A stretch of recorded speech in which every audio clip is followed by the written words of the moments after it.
என்ன பிரசவம் பார்த்தது எங்க அண்ணன் தான். தம்பி விஜயும் என்னையும் பிஜேபி பெறும்போது பக்கத்துல இருந்து பிரசவம் பார்த்து விட்டது எங்க அண்ணன் தான். புரியுதா தம்பி? நான் யாருன்னு நீங்க என்னட்டு தான் கேட்கணும். புரியுதா? தமிழ் தேசியம் பேசிக் கொண்டிருந்தார் என்று நினைத்தேன் அப்படிங்கிறார். காலங்காலமா அவர் என்னை போலி தமிழ் தேசியவாதின்னு தான் பேசிட்டு இருந்தாங்க. நாங்க கூட எங்களை போலி தமிழ் தேசியவாதிகள் என்று கூலி திராவிடர்கள் கூவி திரிகிறார்கள்னு பேசணும். விடுங்க தம்பி. அவர் RSS பிஜேபின்னா நான் RSS பிஜேபியா?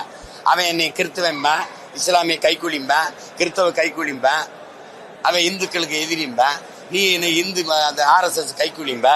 ஆனா ஒரு வயலும் 10 பைசா அது இல்ல. இந்த பொதுக்குழு நடத்த காசு இல்ல, திறன் நிதியில திரட்டிக்கிட்டு இருக்கோம். எவனாவது கூலியை கொடுத்துட்டு பேசு. என்னப்பா கூலி கூலின்றது? அதை விடுங்க. அண்ணன் தானே பேசுறாரு, பேசிட்டு போறாரு. நல்லது, நன்றி, வணக்கம்.